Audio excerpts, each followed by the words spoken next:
बेहद इम्पोर्टेंट कहानी लेकर के आज हम अपने के इंग्लिश स्टडी चैनल पर हाजिर हैं और जिसमें हम आपको सिखाएंगे कि हम लोग किस प्रकार से अपने दायित्वों से हट जाते हैं और जरा से लोभ या जरा से सुख चैन की ओर दौड़ पड़ते हैं और हम अपने कर्तव्यों से भटक जाते हैं। तो आइए सबसे पहले इस कहानी को सुनते हैं और देखते हैं इसकी नैतिकता, इसकी मॉरलिटी क्या निकलती है, वो बाद में समझाते हैं। पहले कहानी को समझते हैं। कहानी को सुनने से पहले हमारे चैनल को लाइक करें और सब्सक्राइब करें। तो कहानी ये है कि एक लड़का है जो बहुत प्यासा है, जंगल में भटक रहा है। पानी की खोज में जब वो इधर उधर भटक ही रहा होता है, उसी समय जंगल में बहुत भयंकर तूफान आता है। काली आंधी चलने लगती है और उसे कुछ भी नहीं दिखाई देता है। जब वो जंगल में भटक रहा होता है तो अचानक वो एक कुएं में गिरने वाला होता है और जैसे ही वो कुएं में गिरने वाला होता है, वो देखता है ऊपर एक सूखी डाल है। उस सूखी डाल को वो पकड़ लेता है। जब वो डाल को पकड़ लेता है तो देखता है अरे नीचे तो कुआं है। कुएं में दो बड़े बड़े सर्प जो हैं उसकी तरफ फुंकार रहे होते हैं कि अगर वो गिरे तो उस सर्प उसे काट ले। उसने देखा कि जो डाल को वो पकड़े हुए है वो डाल जो है सूखी है, अगर ज़्यादा हिलाएगा डुलाएगा तो डाल भी टूट जाएगी। ऊपर उसने और देखा तो ऊपर देखा कि मधुमक्खियों का एक बहुत बड़ा छत्ता लगा हुआ है और मधुमक्खियां अगर वो डाल हिलेगी डुलेगी तो ऊपर वाली डाल भी हिलेगी और मधुमक्खियां भी उसे काट लेगी।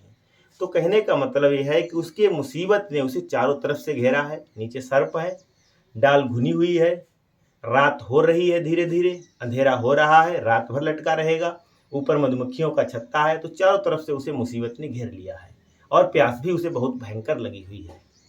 तो तब तक क्या होता है, एक बाज आता है उड़ता हुआ।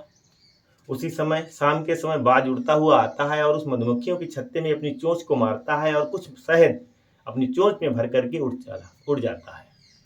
अब वो देखता है कि इस तरीके से ऊपर लटका हुआ है और वो ऊपर की ओर देख रहा है कि तब तक क्या होता है, एक शहद की बूंद उस मधुमक्खियों के छत्ते से उसके दोनों ओठों के बीच में जो कर आकर के गिर जाती है। लड़के को बहुत तेज प्यास लगी होती है। लड़का अपनी जीभ को ओठों के ऊपर घुमाता है और उस शहद का आनंद लेता है। बात को समझना कि लड़का उस समय उस शहद का आनंद लेता है और अपनी जीभ को ओठों के चारों ओर घुमाता है और उस शहद का आनंद लेता है। अब वो सारी मुसीबतें भूल जाता है और ऊपर लटक रहा है और देख रहा है कि प्रभु एक बूंद और टपक जाए। तब तक क्या होता है कि दूसरी बूंद भी उसी सेंटर में आकर के गिरती है, उसके दोनों होठों के बीच में आकर के गिरती है। दूसरी भी बूंद गिर गई। अब वो सोचता है कि प्रभु तीसरी बूंद और टपक जाए। अब धीरे धीरे लड़का क्या है कि सारी बातें भूल गया, प्यास भी नहीं, प्यास की भी बात भूल गया, वो सर्प नीचे हैं वो भी भूल गया, जो डाल को पकड़े हुए वो भी भूल गया। अब वो सिर्फ शहद का आनंद ले रहा है और देख रहा है कि प्रभु एक बूंद और टपक जाए। अगली भी बूंद टपक जाती है। तब तक क्या हुआ, प्रभु उस बूंद का आनंद उसने लिया और अगली बूंद टपक जाए, अगली भी बूंद टपक जाती है। धीरे धीरे शाम होने लगी। उसी समय वन में जो है शंकर जी और पार्वती जी दोनों लोग जो हैं जंगल में घूमने के लिए निकलते हैं। जंगल में जब वो घूम ही रहे होते हैं, अचानक उसी कुएं से जहाँ वो लड़का जो लटका हुआ है उसी के पड़ोस से होकर के जब वो गुजरते हैं तो पार्वती जी कहती है तो लड़का बेचारा लटका हुआ है, इसे निकाल लीजिए। तो जब ज़्यादा पार्वती रिक्वेस्ट करती है शंकर जी से, शंकर जी कहते हैं कि आइए तुम्हें निकाल लें। तो लड़का क्या कहता है, प्रभु थोड़ी देर और रुक जाओ, एक बूंद और टपक जाए। तब तक शहद की अगली बूंद टपक जाती है। शंकर जी कहते हैं आइए निकाल लें आपको। तो वो कहता है प्रभु एक बूंद और टपक जाने दो। आगे बूंद टपक जाती है। अब वो कहता है प्रभु एक और टपक जाने दो। तो शंकर जी को गुस्सा आती है और वो चले जाते हैं। इस कहानी से हमने सीखा क्या, वो लड़का वहीं लटका रह जाता है। तो इस कहानी से हमने ये सीखा कि स्टूडेंट्स जो पढ़ाई कर रहे होते हैं, सुबह 4 बजते हैं, मोबाइल का अलार्म बजा, मोबाइल बंद कर दिया कस करके कि चलिए कल से पढ़ाई शुरुआत करते हैं, और सोते रहे।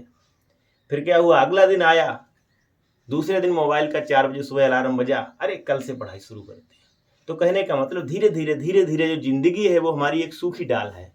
जैसे जैसे जिंदगी आगे बढ़ती चली जाती है, इसमें और घुन लगता चला जाता है और घुन लगता चला जाता है और जो है हम अपने समय को यूं ही बर्बाद करते चले जाते हैं थोड़े थोड़े से आनंद में, और सारी निगेटिविटी भूल जाते हैं कि क्या हमें करना है, क्या हमारा उत्तरदायित्व है, दुनिया में हम क्यों आए हैं और मुझे क्या करना है, सारी बातें भूल जाते हैं। तो इस कहानी से हमने सीखा कि हमें अपने कर्तव्य की ओर धीरे धीरे बढ़ना है, न कि छोटी छोटी बातों से हम अपने कर्तव्य से हट जाएं। धन्यवाद।